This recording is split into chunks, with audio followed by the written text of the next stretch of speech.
Welcome to the Coils, Cash and Culture Show, where we sit down with creatives and entrepreneurs at the intersection of Black hair care and business. My name is Taisha Friday, and I'll be your host. After researching the Black hair care economy, I learned in some countries, Black consumers can spend up to 9 times more than their non-Black counterparts on hair care. Despite this unwavering demand, there is still room for innovation in the quality of goods and services available. Through Coils, Cash and Culture, we're going to get a bit closer to the creatives and the entrepreneurs creating new paths in the industry. Black hair is business, so let's get into it. It is a pleasure to welcome Subrina to the show. Thanks for joining us, Subrina. My pleasure. So for anyone listening, I always like to start right from the beginning and hear how people describe their business in their own words. So can you just talk us through what SKH is and why you started the business? SKH is a one-to-one bespoke hairdressing service for a client to have advice on caring for their hair, maybe taking into consideration lifestyle, maintenance, all of this stuff, but also in a space where the client feels comfortable, really, a place that they can look forward to for their appointment, and also have the permission to query anything or to sort of collaborate together what best serves them during the service. And the reasoning for setting that up was because many years ago, when I first started out hairdressing, maybe not the very first salon, because the very first salon was actually amazing, but when I first decided to become a professional hairdresser and I worked for a big company, it was just like factory work. It was like proper factory work. And when you're an assistant, that's great. Like, it's like absolute stimuli. You're around I worked in a salon where there's like 50 members of staff, which I think is a great starting point, right? All these different personalities and the way that they work. And I think it's prepared me for me to be able to have SKH today. However, when I became a qualified stylist, I was like, this is not sustainable. This is not.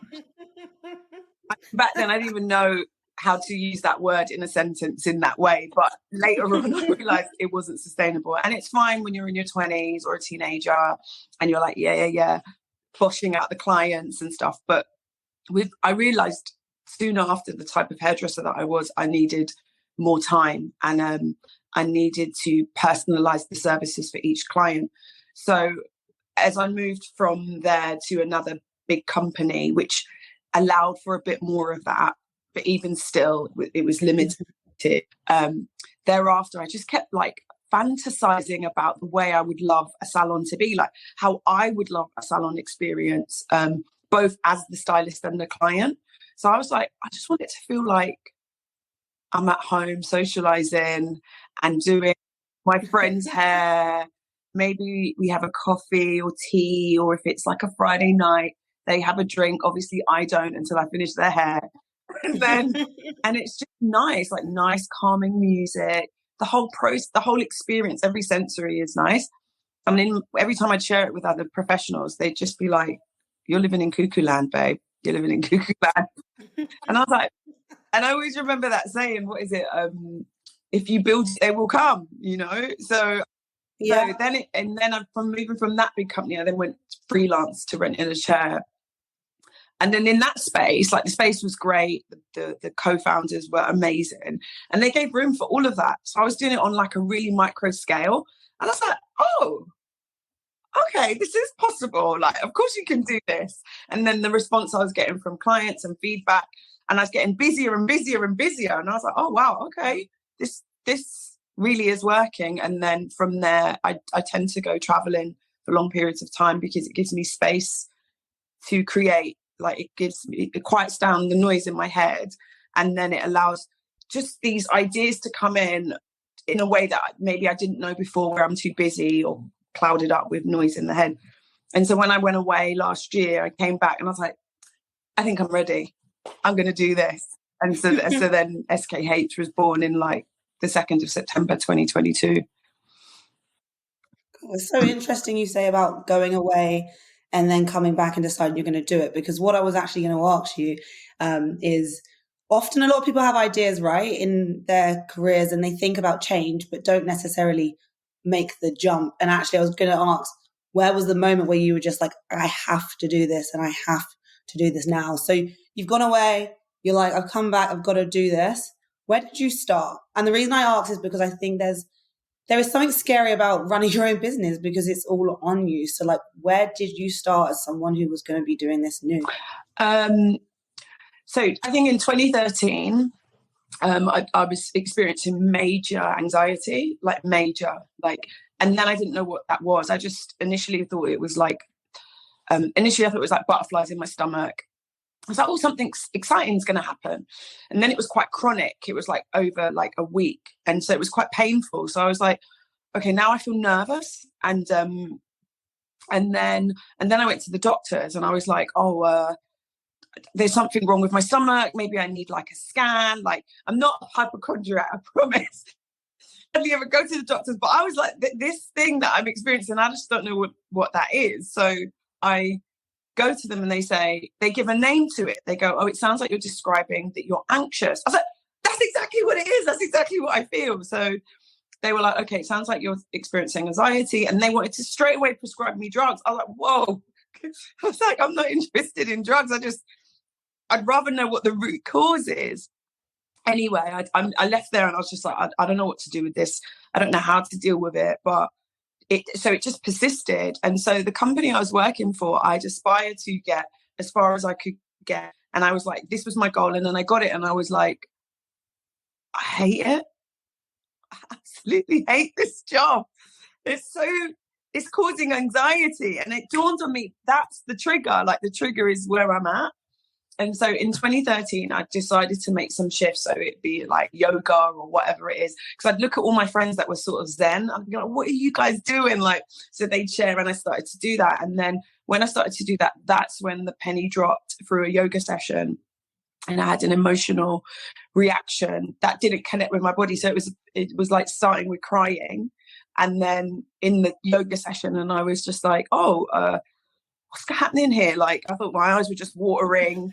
I was like looking around the room thinking, oh no, can anyone see that I'm just crying in this session?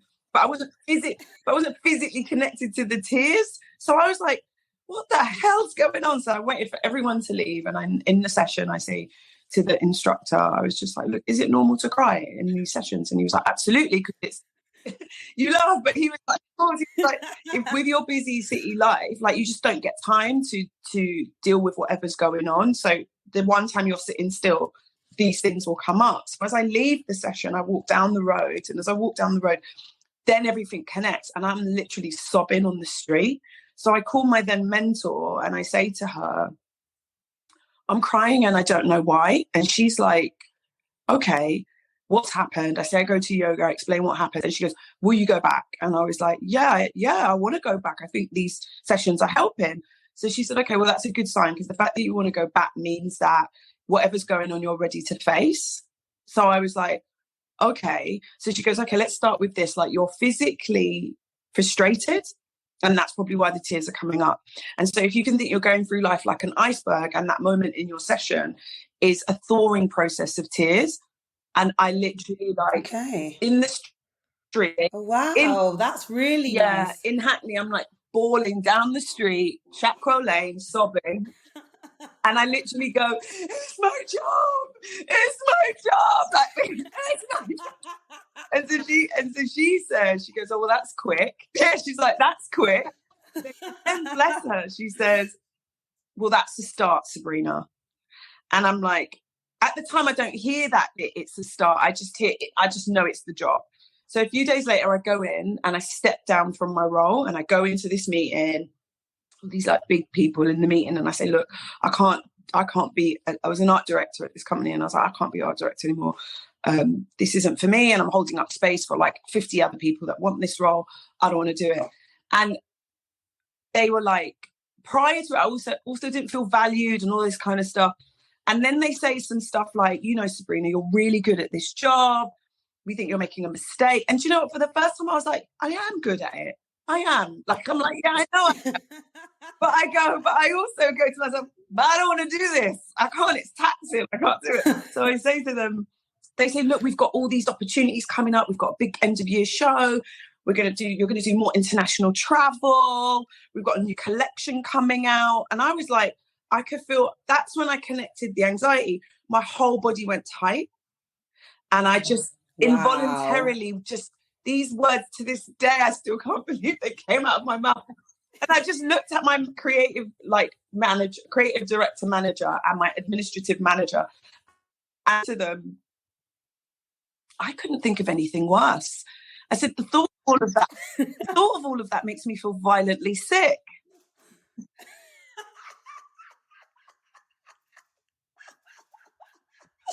That is TV show level quitting your job. Like Issa Rae. I was like, yeah. And do you know when you're always like out of body experience, even you look at yourself like, damn, is that what you said? And then that's courage. That is but courage. It was absolutely it just came from nowhere. It was like some divine situation that just came out. And then they looked at me and I remember my creative director was like, oh, okay. You know, like as I hear it back now, it's a bit harsh, but it was the truth, right? So they go, okay. You know, it probably sounded like it's been on your chest for a while. It's one of those moments. And so then he's like, oh, okay, well, okay, fine, if that's how you feel. And then they were like, maybe you should think about it. And I was like, no. I'm pretty certain this is a no. And as I left out of there, I felt such a relief. And then it was from then on, then I moved on. I was like, I don't ever want to work for a big company again. I felt stifled, all of this stuff. But then I moved from there and I went to another company that were really flexible, actually. And it actually reinstilled my faith in the fact that there are big brands that do work and negotiate with you. And I'm glad I did it because I would have just been like, nah. So I now know that it's not like that with every company.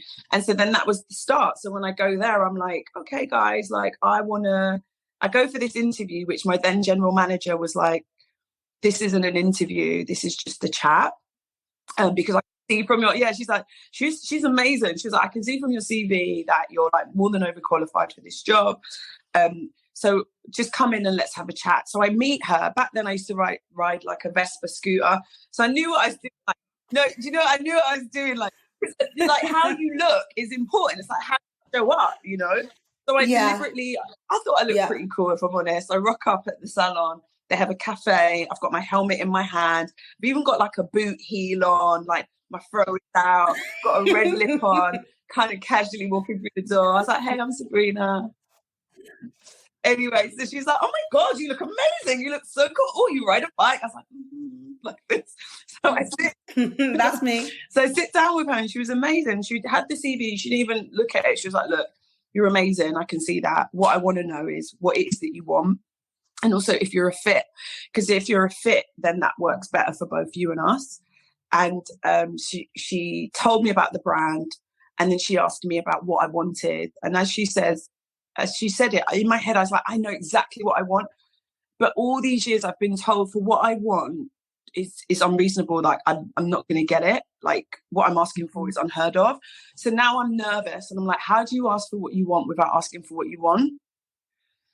So I hesitate and I'm like, I would like, and I'm like hesitating. And she's like, look, just let me stop you now. She's like, tell me what you want. Don't tell me what you think you want me to hear. She's like, yes, we're a business, but we've worked out that people are far more productive if they're happy. So if we can do it, we do it. If we can't, we can't. So she gave me permission to be like, let me just ask for this dream thing that I want. And it was, and now that I think about it, what I was asking for was not unreasonable. So I was like, I want to work part-time. I don't want any major leadership roles. I don't mind being part of a team. I want one Saturday off a month. I want to work 3 days a week. Like, I was like, I don't mind teaching, but not too much. Like, I said the list, and she just went, sure, we can do that. Okay. It was easy. So, like, things like that, back then, it's this old mindset of, like, hairdressers can't have Saturdays off. She was like, yeah, sure, you can have a Saturday off. Like, but can we negotiate that? Maybe you have a Saturday off, but could you work one Sunday a month? And I was like, sure. Whereas before, where I was, things were just not negotiable. Like, you're in asked for that. And so that's when it started. And to your point, like, when did I feel it was right to go sort of like entrepreneurial? Was at this point now I start trusting my body. I start trusting how I'm physically responding. So that meeting that I sat in and they were trying to sell me what I wanted to do, my body was like rigor mortis. It was like, no. You know what I mean? Like, whereas before you override that, you go, no, logically I should do blah, blah, blah. Whereas in this situation, I'm sat with her and I say what I want to say. She gives me permission to do it and it feels right. And I stay with them for, I think, about 2 years. And then I'm move on. I'm like, oh, I want to do my own thing. And a friend of mine, we were going to open something up in Hackney together. And we had the idea of the same thing that I'm doing now. We were like, let's do this together. And then the space fell through. It didn't happen. And so then my mentor was helping me. And she was like, she had her own salon with her business partner. And she just said, when it all fell through, mentally, I was ready to move on. And that's when she went, come here. And then I panicked. I was like, because then it's real. It's like, this is like, it's just a choice at this point. So I'm like, and I start freaking out. And then she says, when I start freaking out, I was like, oh, but I'm also a bit nervous. Like, how do you run a business? Like, what about tax? What about stock? What about rent? People talk about business rates. What about all these things? Like, and she is like the best mentor in the world. She gave me the most. She's very good at simplifying things so you don't feel overwhelmed. And she said this, and I would advise this to everyone. She said, okay, Subrina, you've been living on your own for a very long time. So I've left home really young. I've been living independently since maybe 17. So she goes, look, you know how to run a household. It's the same thing. So she said, all these big companies you've worked at, think of those as living with your parents. And I was like, oh, okay. And she said, and then should you come with us? It's like flat sharing, because now I'm renting a chair. I have to pay for everything myself. I have to manage my own diary. I have to do all of these things, but I'm doing it under the umbrella of a smaller team of support. Yeah. So she's like, that's like flat sharing. And then like, I have my own keys. I do all this, like my own responsibility. I can be as I want. Like, I don't have to conform totally to someone's rules. Whereas with the salon space, there's a collective respect of the space. You know, there are some basic ground rules, but there's a collective respect of the space and flexibility. And so then she said, and then from there on, when you go to have your own place, it's like living in your own flat or your own house. And I was like, oh. She goes, it's the same. She said, you pay your rent, you pay your council tax, you buy your food, you buy your cleaning products, you buy your toiletries. If you buy cleaning products or food or whatever and it doesn't work, you buy less, you buy different, you research, you do all of the things. It's the same. And literally in my head, I was like, oh, yeah, I have to do that. You can do that, yeah. So it's giving you the context. Exactly. Yeah. So I was with them. And weirdly, when I wanted to leave the company before, which was Aveda, they were amazing. When I went to hand my notice, and I was really nervous because I loved it there. And I go and hand it in, and I say to my manager, look, I'm going to leave. I'm going to go freelance. And she's like, what? What do you mean? Like, I thought you love it here. And I was like, I do love it here. But this is the next stage. She was like, we will offer you everything. You can just take it. Oh, wow. And my guts, like, the security in me is scared to leave. But I also know, like that's the head. But my gut's going, you have to try. Like you've been talking about, you have to at least try.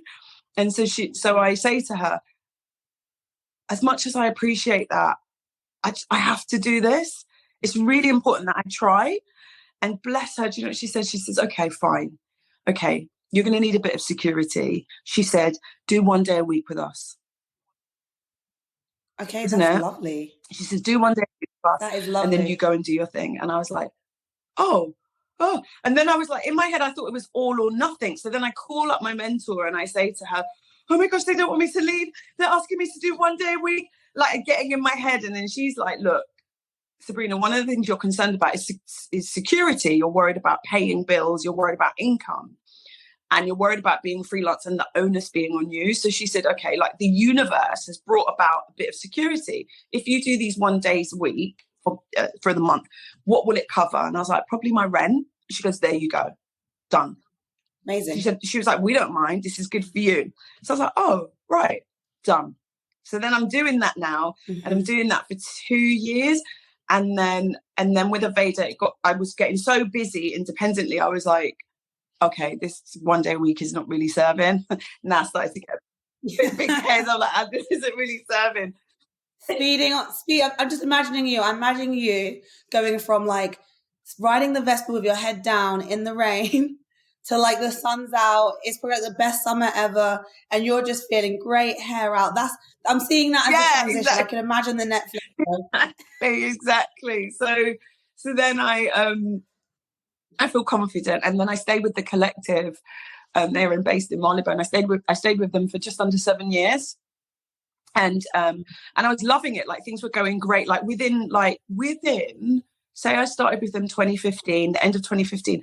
You know, when you take a leap of faith on yourself, and if you've got a good community around you, it's mind blowing when you just take that risk. When you decide to take a leap of faith, I think it's the best thing you could do. The worst, like the worst case scenario is it doesn't work out. You just start over. That's the worst case scenario. And when I did it, some amazing things happened. So in less than 3 months, I get contacted by the amazing session stylist, Lacey Redway. And I follow her on Insta, and I'm all over her fangirling. And she messages me and says, hey, look, I'm coming to London. I need an assistant. Can you recommend someone? Like, you're in London. I'm like, now I'm freelance. I've got all the flexibility in the world. I was like, I'll do it. I'll assist you. She's like, really? So I assisted her for 2 days. She's working with this like celebrity client for 2 days doing a shoot. And that was amazing. I get to meet her. I get to meet a makeup artist called Daniel Martin, who's the makeup artist for Meghan Markle. And I say these because what happens is how you interact with people, they don't forget you for future things or recommend you or whatever. So I worked with them in less than 3 months. And I'm like, oh, okay. Then like 8 months later, I get a call from another stylist called Tippy Shorter, who I would say is my mentor overseas, international mentor. And she reaches out and she's like, hey, I'm on holiday in Barcelona doing a solo trip. And she messages me and she's like, hey, Subrina, are you free? Like, Jennifer Hudson's coming to London. Would you be able to look after her? And I'm like, what? I'm like, imposter syndrome, like, what? Me? Like this. And so I'm like, and sometimes it's easy to say no. It's really easy to say no. And then again, my mentor, she said, it's always a yes until it's definitely a no, right? And so then with it, I remember that and I go, no, Sabrina, you can do this. So I say yes. However, there are some things I'm not expert at. So I'm not expert at lace front installments, weaves and things like that. And so the stylist is like, no, that's not required anyway. And then she's like, do you have a portfolio? And I don't have a portfolio together. And so she's like, I was like, I don't have one yet. So she's like, just get all your images together, whether it's salon work, any shoots you've done, send them over. And do you have an agent? Of which I did have one. And so I sent it all over and I'm meant to do like a test. I don't get to do a test. And then I didn't get to do it because of organising or whatever. And in the end, I end up doing Jennifer's hair. She comes over, I do the test, I do her hair. She was doing the voice show. It was her first season of it. And then I worked with her for for about a year, like whenever she was coming back over. Like, who knew that was going to happen in less than a year of going freelance? And then that just smashed it. I was just like gone from here to like here, just like that. And so some amazing opportunities. Like, I think during the time I was working with her, she had to go to do a commercial in Atlanta. And she's like, look, I'm just going to take the whole glam team. Let's just all go. There's no point trying to find someone. And I'm on this like private jet flying out to like, I know. Wow. I was like, wow. And you were someone who was crying in yoga a few years before. So a lot can change. Exactly. Like, I was like, do you know how many over the last, since 2013, 10 years? Do you know how many times I have to pinch myself? Like, for honouring, specifically for honouring what my intuition says. Like, it's really important. I can't stress it enough for people. And it doesn't mean you have to do it all in one go. You could do little baby steps, you know? Can we talk about that? Because I think what's really interesting, right, with what I'm hearing is how much time it took for you to get to SKH Okay. being where it is today. And especially in this world, right? You go on Instagram and you go on social media, and I do think there's like this immediate gratification of someone started a business or a brand and it just happened. And we don't necessarily show off in the world actually the 10 years of slowly getting confident and stuff. And so when we first spoke, we discussed fear. Can we talk about fear and how important it is to like not take on other people's fear and follow your gut? Like that feels like it's been a theme for you of like, how do you protect yourself from other people's fears of change and what is possible? Can you talk about that, and why? Was it just your gut that just kept you going? Like, how did you keep yourself not Do you know taking what? on If I'm people's fears? honest, from I was probably 7 years old, I remember specifically 7, like doing things out of intuition, but not knowing, not connecting it. So there were things I would do because I don't know, 12 years old, deciding to go and get a job in a Japanese hair salon. Like, That's not normal. I'm sorry. I'm sorry, Subrina, but like, no one at 12. Like, my brain thinks different. Like, my family do say you are quite Subrina. So things like, I'm 12 years old. My mum's a single mum with 2 kids. She had 2 kids by the time she's 20. And, you know, things are tough. She's like immigrant, Jamaican, like comes here. She's having a tough time with her mum, so on and so on. And like, I'm 12 years old. My sister's 10. And my mum's working in a dry cleaners, and childcare is not accessible. So we're going with her to work. And she's like, and everything's about money. And I'm just like, look at this. I want stuff. Like, I'm a 12-year-old. I want stuff. And I just go, do you know what? She's always talking about money. She's always talking about working. Why don't I just get a job? I was like, I'll just get a job. And so we're with her in St. John's Wood is where she used to work. And I'm like, Mum, can I go out for a bit? Like, so she's like, okay, cool, you can go out. But you have to come back. She gave me a time limit. So I'm walking down St. John's Wood High Street, and I'm like, wow, this is where the rich people are. Wow, this is so beautiful. Look at these restaurants and these shops. And I'm like, wow, wow, wow. And so then I find this shop, and looks like an antique store, and it's owned by this Japanese lady called Miss Yoshimoto. And but when I look, I see a sign and it says they need a junior. So I'm like, I can do that. I can clean. I'm sure I can wash hair. I run back to the dry cleaners. I'm like, Mum, I've seen this place and they need a junior. And she's like, you can't have a job. You're underage. Like, she's like, child, you can't have no job. And I was like, but Mum, please. I was like, begged her. And she then in the end walked me around there. And she went in, she asked, and they just, all the adults are looking at me like, what? No, you can't have a job. And I don't say it, but I want the job. And I'm like tugging on her, like, you're not really selling me. Like, come on, like, I don't say that, you know, like, you're like, and so she's like, she starts going, she's a very hard worker. She's really creative, blah, blah, blah. And they give me the job. And I work with them from 12 years old until I'm 16, every Saturday and in the holidays. And wow. and I get my money and I have to save it. My mum's like, you have to save. And she teaches me how to be responsible with the money. So that's just one example of how my brain thinks, you know. So, but it was then when I got older, I guess maybe like by 2013, I think I'm 34, maybe 35. And now I'm actually got language for what's going on, you know, like, oh, okay, that's intuition. Oh, that's your natural navigation. And so to your point about fear is, it takes work. It takes work to block out those naysayers, because essentially the company I was working for, I was there 16 years before I built up the courage to then go, you know. Whereas what's nice is then surrounding yourself around a community of different types of people. So you've got the ones that are, you know, naysayers and fearful. And then I've got one friend, she's about 13 years younger than me. She is next level hippie. Like, sometimes I'm like, she's just like free spirit. And she was one of my biggest teachers. I'm like, I can't, because she would just travel and go off and live off, I don't know, berries and people's good generosity. And I'd be like, you can afford to do that. You're like 21. And she tapped around to me one day while she's sleeping on my sofa for 6 months. She's like, do you know what, Subrina? With all due respect, it's just a choice. You're choosing this life. And I was like, listen to this little 21-year-old girl. Who's she talking to? And do you know, it stayed with me. It stayed with me. And I was just like, nothing changes if you change nothing.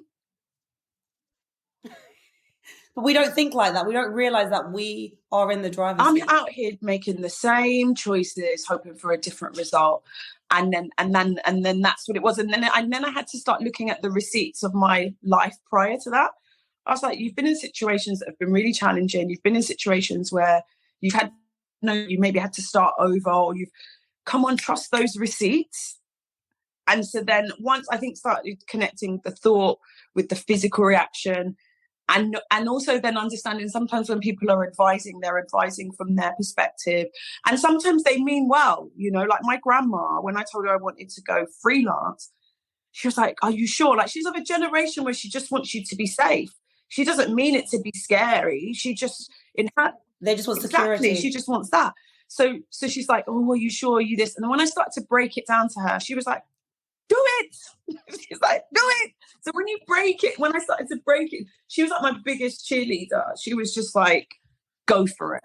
And she was from Jamaica, right? And it's so interesting. My grandparents are from Jamaica, and it's crazy because they had no fear.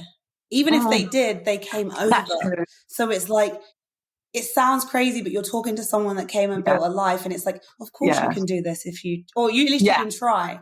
Can I tell you a secret? Okay. Can I tell you a secret? So I feel that I can relate to the 12-year-old situation I want to go to work. So I've not told anyone this. Only my sisters know because I lived with them at the time. When I was 14 too, I was born in the summer. So all my friends were born technically a year before me, so they could all go to work because they turned 15. And I remember crying my eyes out because I was like, I want to go to work. I need to go to work. And I've got to wait now 6 months behind everyone. And I remember bawling my eyes out and my sisters being like, it's going to be okay. Like, you don't need to go to work now. And I was like, I need to go to work. And you know what? I was like, everyone's going to get a job at Sainsbury's and there's going to be no jobs left. And for anyone who's listening and not in the UK, Sainsbury's is a supermarket. So you know what? Honestly, it feels really refreshing that there are other people out there crying about trying to go to work before they... But the downside... You're not alone. I guess the downside, / motivation for that is now I'm in my 40s and I'm like, I need life-work balance. I'm tired. I've been working a long time. So when people are like, oh, wait for retirement, I'm like, no. I want working retirement. I want to do my job and then I want to go away for a month. I want to do my job and I want to have a little break. I want to do my job and I want to go to the spa. I want to do it now. Yeah, like present, working retirement. I love that. So I can also say what's quite interesting is this podcast is about Black hair economy. I want to make it clear to anyone listening, you do all kind of textured hair. You do all types of hair. And we now know you started formally at a Japanese hair salon. Can you talk about how important it is to you that you kind of do all hair types and your experience as a Black woman in the industry and building your business and client base? Because I think this is really important, because whenever I see whether it's a business, a Black-owned business or Black-owned brand, there is generally this sentiment, and I say this very generally, that you're serving only Black women or Black men, or you can only do this hair. And I've had other folks come on the podcast and talk about trying to not be put in that box. How's that been for you in terms of your career and making sure that's pretty clear for you in terms of helping build SKH? I think in the beginning I was totally naive. Like, I think in the beginning I actually was just like, okay, you're a hairdresser, you just do hair. Like, even though you see there's Black salons, white salons, Black barbers, white barbers, or even actually Japanese. Well, I've only ever been at one Japanese hair. At the time, I knew of one Japanese hair salon. But there are different communities that provide for their community. But I wanted, do you know what? This is what happened. I met up with a friend of mine and he was there from the beginning when I first decided to be professionally a hairdresser at 17. And I was with him the other day and he came to my studio and he said, well done, Subrina. You knew you was going to be good anyway. You knew this. You know you're good. And I was like, no, I didn't. And he was like, oh, stop it. Of course you did. And he's like big tech guy, like very smart guy. And he was like, oh, come on, stop it. And I was like, I didn't. I said, I was working in a space where the particular status quo was that. And I was trying to follow it, but it didn't even fit right. But I'm there trying to fit in. And I said, so when you're in those spaces, you doubt what you can do. You doubt how good you are. You think you're not that good. I said, I actually considered giving up hairdressing.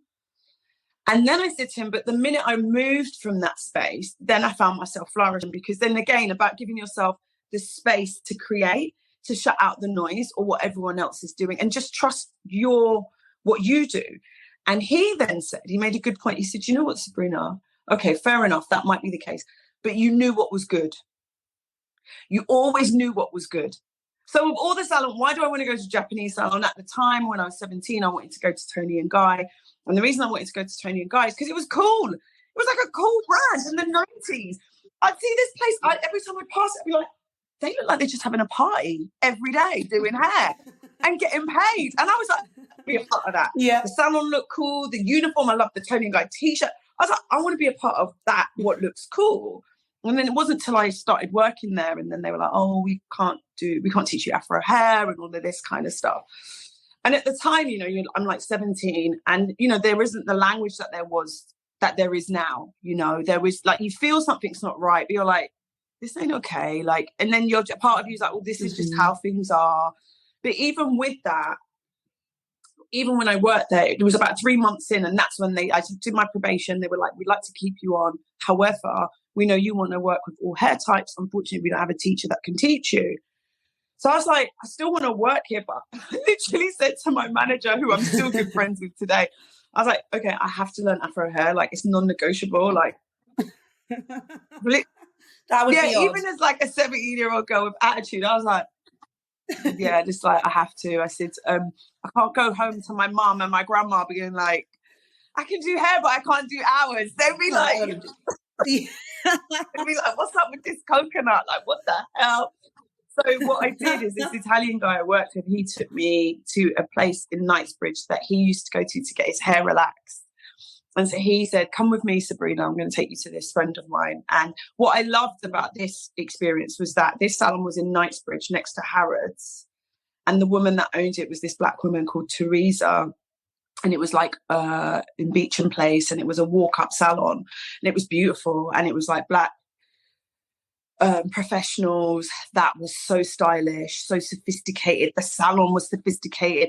And they also had a mixture of clients in there. So I remember seeing this white guy getting his hair cut in there. And I was like, oh, wow. I was like, oh yeah, I want a bit of this. I said, yeah.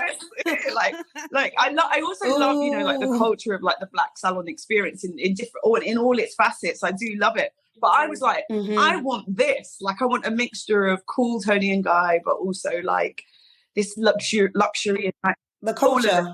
And then I guess going to Aveda helped with the holistic side of it as well. So I would say that in regards to being a hairdresser that did it all, that I just in my gut, that it, again, in my intuition was just like, I want to be able to do it. I want to do everything. I don't want to turn anyone away, I know there are sort of extensions of hairdressing. So whether it's like wig, lace fronts, braiding, there are specialists for that. And that I just would recommend. I don't necessarily need to do that, but it was quite important for me to do that. But the only thing is, I had advice from, again, Tippy Shorter, whenever she'd come over.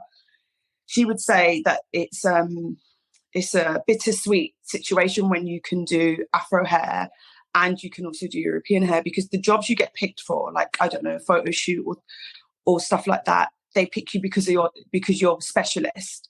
But you can also do other things, so you get left behind because you do Afro hair. So she was just like, just stay true to that, but just know that it's a bittersweet situation. And then also my agent was like, from when I was young, because we've known each other since we were kids, she was like, do not get yourself pigeonholed. Like, if you want to be the type of hairdresser you want to be, Subrina, do not get pigeonholed, whatever happens. And she's like been, even to this day, she's been in my ear, like, do not get pigeonholed. And this podcast is called Cause, Cash and Culture. And part of the reason I started it was, one of the things is I just, as a black woman, as a black consumer of hair products and hair services, was just seeing that it's like, why does our bubble have to be so small? So even if you can do it, and even if it feels good and it's the right thing to do, we should also be supporting each other and those who do our hair and provide these services to go get that money. Life takes cash. And also, if you can do it well, you should have the same opportunities. And I think, again, it's a double-edged sword sometimes, depending on how people feel. But there's a reason why cash is in the title of this podcast, because that changes things. You know, that changes the sustainability of even your business. And so actually, on that note now, like, for example, SKH, what's your clientele base? Is it like just a complete mix now today? Because it's a mix. And that's probably quite important. It's a mix. The only thing that's gone down a little bit is my male clientele. I used to have way more. I used to have like 50-50. And then I used to have 50-50, but now I think I have about 10 male clients maybe. But it just shifted. I think I moved from Tony and Guy, I went to Aveda. When I got to Aveda, that's when it shifted. Something shifted. But yeah, it's a mix. It's a real mix. But it's a mix. It sounds crazy, but like I feel your energy. I can tell from the fact you want to do work in retirement that you're probably an energy a person. You want to live your life. I think you also just like meet interesting people, right? Yeah. Like and so I guess today, SKH, can you tell us a bit more about your business model and how it works? I want to come see you. How does that work, and why have you chosen the model you have? From a business point of view, any sort of business analysts out there are going to be like, what mess is she running over there? If they were to look at the potential of it, they're like, what are you doing? But from a peace of mind perspective, it's the best way. And that's what I've learned. That's what gets me going. And so one of the things I start with is the space needs to feel calming. I want to minimize anxiety. So the space is really important, how it looks, how it feels, every sense. So from the way it smells, the way it looks, what you touch, how you feel, all of that is considered in the space. I considered it, and that's the feedback I'm getting from my clients. And it's to be an enjoyed experience for both myself and the client. Then the other thing I do is before anyone meets me, if they're a new client, I have a consultation. I have a complimentary consultation. This is so important because I've spent over 20 years not having ownership over that. And sometimes it's quite tricky. And sometimes the stylist and the client are not a fit. And so sometimes to have someone walk off the street blind, who knows? If COVID's taught us anything, people are going through all kinds of stuff, and they bring that stuff into the space, whether it be the stylist or the client. They may bring whatever stuff they're going through into the space, and the service could end in tears or not great because these things are not considered, so sometimes it's not even about their hair, it's about other things that are going on, and vice versa. So in the way that I work and having sort of autonomy over it means that I can allow myself enough time for the service. I can allow myself time of what time of day I start, so I'm in the right mindset to make sure that I can service the client. And then I also meet them in a complimentary consultation, because it's one thing from a professional perspective, you want me to help you with your hair journey, but also I need to kind of get an idea of who you are and where you're at. And so I have been known to not take on clients because I just think, I'm quite well known for that, like to not take on clients because I'm just like, this is going to be tricky. So this is a no from me. So that might look like I'm not available, or I may recommend you to somebody else. And it's to protect myself, and also for them to be able to find someone that's a fit for them. Because in some of the services are like from anywhere from an hour to 5 hours long for a service, So if you're having, I don't know, cut and color, that depending if it's a complete change, it could be like a 4-hour service of sitting with somebody who's, it's not a fit, And only give it like about 15 to 30 minute consultation. I know you can't find everything out in that, but it just gives me a feeling. And I deliberately have in-person consultations, not just online, which Oh, after wow. COVID, like lots of people were inquiring about that, and I was just like, it's not a service I provide. And so some people are annoyed, but there's other places that provide that for them. But these are the things I've had to set as boundaries to protect myself, you know, like I mentioned to you, having chronic anxiety. And so then I'm like, okay, I have to control this where I can to protect my peace. So I do that. And then once we've had a consultation, they get booked in. I charge by an hourly service. And I do this because growing up as a stylist, it was always tricky to charge. So for example, it started at Tony and Guy, and you'd get 40-minute services. Actually, when I started, it was 30 minutes, but it's 40-minute service. And back then, a 40-minute service was about £72 or something like that. But what would then happen is if I had someone that came in with Afro hair, they'd maybe take up 2 or 3 services. So the problem with that, from management's point of view, is that, okay, someone's taken up 2 or 3 services at the cost of 1 service. And they were like, this isn't right. You're going to have to charge more. And then I would feel bad as a Black person thinking, this doesn't feel right because it feels like discrimination. But then, as the then manager had pointed out to me, he was like, yeah, but then it's not right for this client that's got a 40-minute service to pay the same price that somebody's got 3 times the service. So it wasn't until I got to, and then I wasn't confident. I didn't know how to manage that. I was scared. So that by the time I got to Aveda, the then general manager that I had, met her, she was amazing with it. We had like a real honest, frank conversation about it. And we was like, what we'll do is like through consultation, they have a call center, and they'd ask the appropriate questions so they could be clear from the beginning and be transparent and all of this stuff. So I started to get more confident. And then as time went on, I was like, right, everyone, man, woman, whomever, everyone is getting charged an hourly rate. And that's that. So whoever comes through the door, this is the starting price. And this is the estimate of what it's going to cost whoever you are, so that nobody feels discriminated against. And then I'm not offering a service in the sense of like, because it's not a charity, you know. And then also, it's a business. And then also I'd feel guilty. I remember this. That's what that manager said to me. His name was Francesco. He was from Dallas, Italian guy. And I said, but if I charge by the appointment, the clients won't come. They'll go somewhere else. He said, let them. He said, let them go elsewhere. You don't want those. You don't want those That's kind of what he clients. said. And then he said, they're not the ones you want to retain. And then he said, I said, but there's other places back then. I was like, they charge £30. He goes, let them go there. And he said something that didn't resonate till later. He said, look, Subrina, regardless of whether you work for Tony and Guy, those people that come to you are coming for you. And if they're coming for you, then they have to pay. And it took a while for that to sit because I wasn't confident. There's also self-worth. It's a creative job.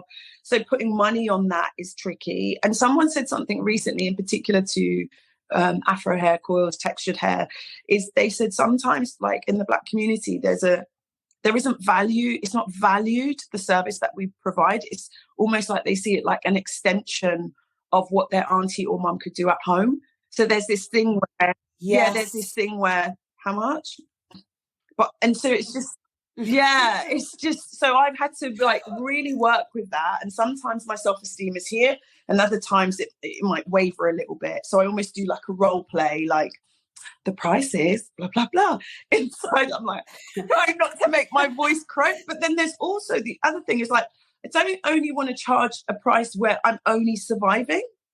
I don't want to do that either. Like, no. But why would you do that? You would never do that in any other industry. No one questions that when they're buying a pair of Nike trainers. No one questions that when, I don't know, they're buying anything. So in my view, I said this to two hairdressers I used to have in London when they put their prices up post-pandemic. And they were like, oh, just got to let you know. And they were saying they were concerned. And I honestly said, well, you're on a different trajectory. And obviously, one thing, your business you've got to put the prices up, but also you've got more skilled. So I said, to be honest, whatever you put your price up, unless you tell me it's something crazy, I have to pay it because I want you. Like, I want this service. And actually, anyone who decides that this is no longer of value, you're now in different places. The relationship. And to your point, the reason I would pay for that is because it didn't feel transactional to me. So, and you're providing a service that is so far from transactional that you want people that see the value in that's why they're there, and that's why they're going to come for years and years and years. And you're right about see the value, but not only just in themselves, that they're worth it. Like, do you know my friend always says, she goes, It's your hair. Not just that, it's for you. You know, like sometimes I buy things and people go, you spent how much? I would, but it's my money. Why can I not spend my money on me? You know? And it's and what I mean by your hair is it's kind of like crazy that when you think about your hair, why would you try to get a deal? You know what I mean? Like, it's not the kind of thing, like, when you think about the idea of someone treating your hair and doing a treatment and giving you a trim and giving you advice, you, in theory, to your point, is like, why would you try to get a deal on that? You know, it's not, you're not buying deodorant here. You're like, this is your hair. And then you're going to moan if it's not right. So actually, yeah, it is mind blowing. And actually it does, I think you make such a good point. I do think it stems from people thinking, because of the way our relationship with our hair is, well, my mum can do that. And I can tell you now, my mum can't cut and trim my hair and treat my natural hair, but she can braid. And they're two different things. You're taking care of your two different things okay. So, we've talked about the journey and actually some of the things you've overcome. Today, where are you? What's going well? What are you excited about for SKH going forward, and just in general yourself? I tell you what's nice is when I came back from traveling last year and was like, I want to have a space. And when I decided to have a space, I was conscious that I wanted something that, because you mentioned about fear. And so obviously there's a level of risk, but I did it in a way that's really manageable. So I didn't overexert the risk level. So I didn't go, I'm going to get a big old salon and have 20 chairs and do all of that. I was like, that the level of anxiety would be through the roof. So I did it in a way where I was like, okay, do it in a manageable way that you can sleep at night, that you can put the shutters down and you can sleep at night. You're not stressed or anything like that. And then, so one of the things I would say in the salon I worked with before, the collective, like it was but I've worked with lots of lovely teams, but the collective was such an amazing team to work with, because we were like, they would call the salon like a grown-up salon. Like, we're just grown up in the space. Like, we support each other. We want to be there. It's a friendly space and all of this sort of stuff. So when moving to this place, it's set up so one other stylist can be there, because it's a small space.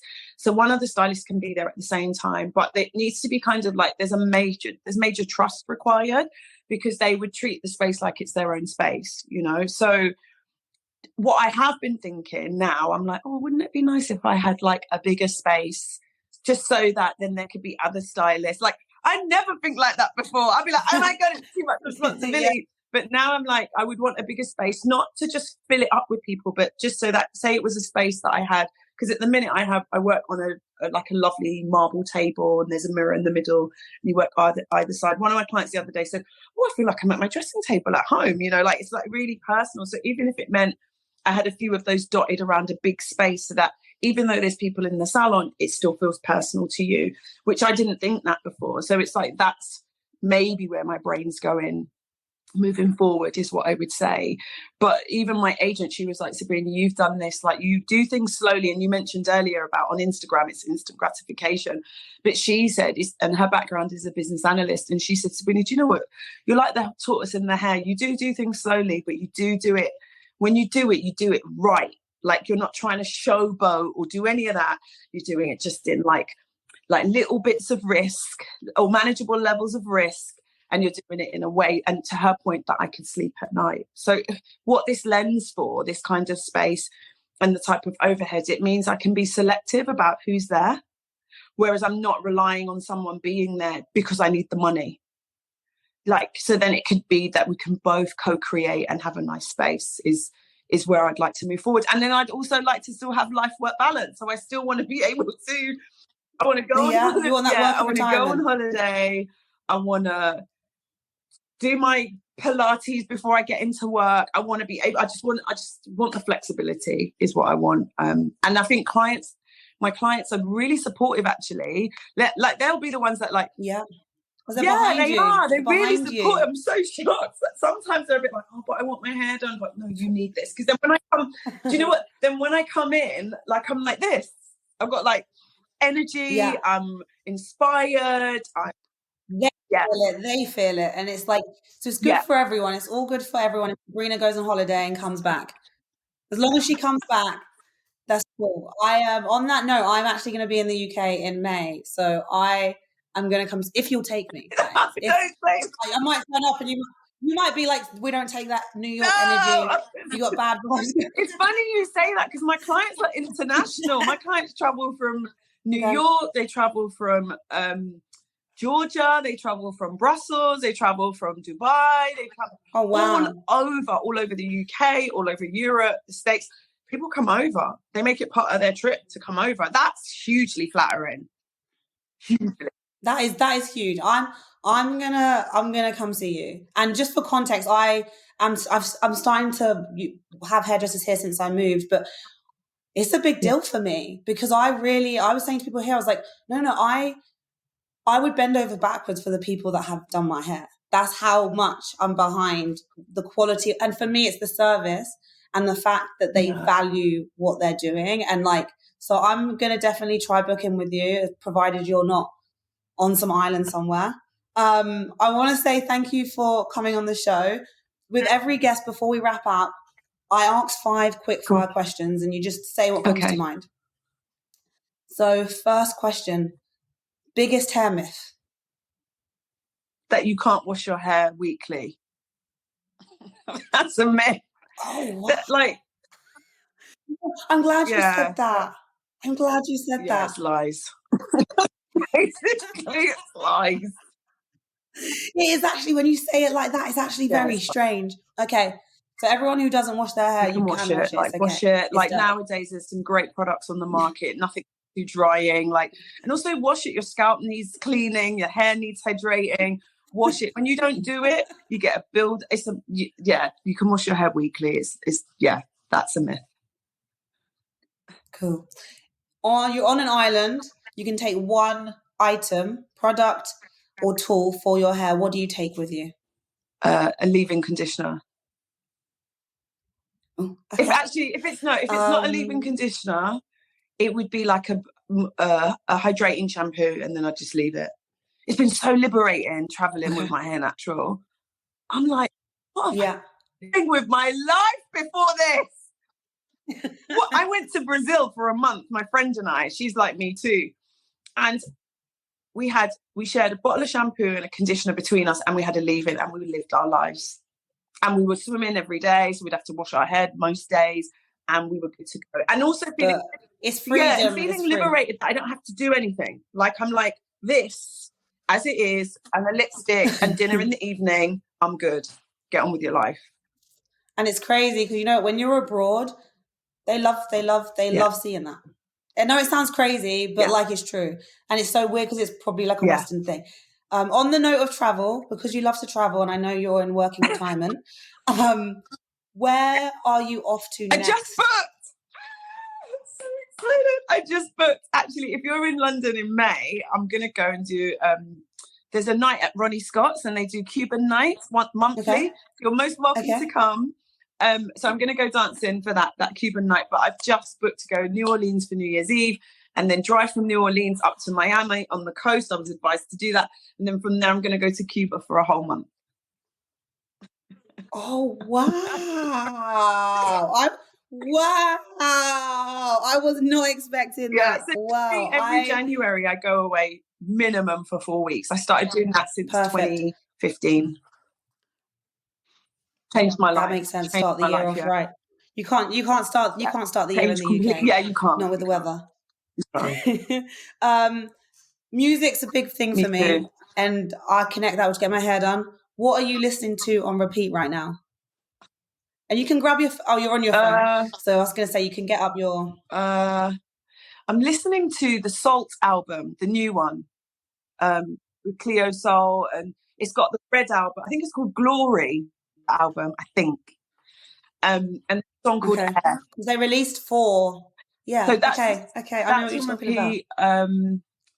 Sugar. Gabriel's the band. Called Gabriel's. Okay. I can't say that. Maybe I'm listening to a song called Professionals. They got a song called Professionals. They're coming to London.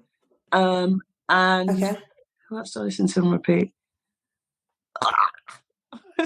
Robert Glasper's In My Element. It's one of his first albums, but I always play it in the salon. It's so calming and nice and gorgeous, and I love It's so funny you say that. It's so funny you say that. I was at a jazz club last week and I was just saying to people, my first jazz artist I saw him live in Leeds. You know what?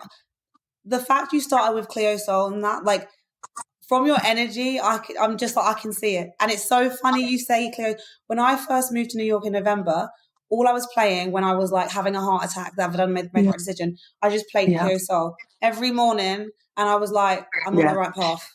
And then the last question, what are you grateful for right now? Everything. Like every single thing. Like, do you know what someone said the other day that got me thinking? You know, our body doesn't stop working ever. Like, even while you're sleeping, your poor body's still working. There's no maternity, no day off. No, it's just going. Like, how can you not be grateful to be able to even inhale? Cool. Like, I'm grateful for everything. And one of my okay, and you know what? You go. A client pointed out to me about being grateful and being at peace at where you are. Because if you're at peace at where you are, then you can move to the next level of peace. If you're not in that place there, you can't get there, is what she said. And I was like, this is so true. And I usually only have 5, but I actually have one more because I have to know. I have to know, and it's personal to you. Have you still got the Vespa? No. Oh, I had a Vespa. I first bought a Vespa when I was 23, and I think I stopped riding it when I was 34. And because I sold it when not 34, it might have been older. I sold it when I was going freelance because I got nervous. And I got nervous because I was like, let me get rid of all of my overheads. Let me get rid of, and I just brought everything down. And then when I was like flying, being freelance, I was like, I should have kept the scooter. Yeah. I just had to know because that's just what I envisioned. I just see you riding through Hackney with joy. And for anyone listening, where can they find you on the internet, website? How can they get hold of you? So it's funny, back to the scooter. I don't need it because my studio is a 6-minute walk away now.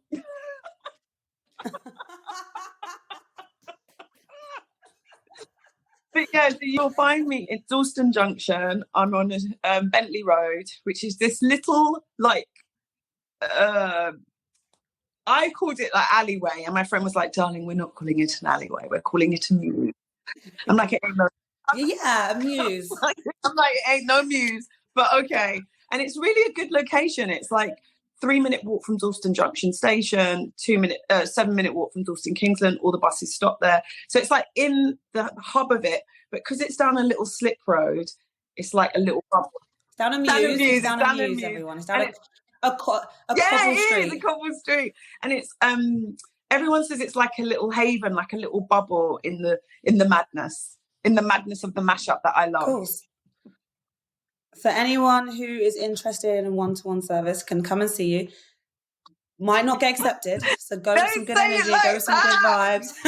I'm joking. If you want a good service and you want a good time, they should come see you. Because I've really enjoyed this conversation. And so I just want to say thank you so much for taking the time to speak to me and joining us on Coils, Cash. My pleasure. Thank you for listening. If you enjoyed this conversation, follow us to find out when the next episode is out. And if you really, really enjoyed this conversation, maybe send a link to a friend. And if you really, really, really enjoyed this conversation, head to coilscashculture.com to sign up to our mailing list today. Stay well, keep smiling.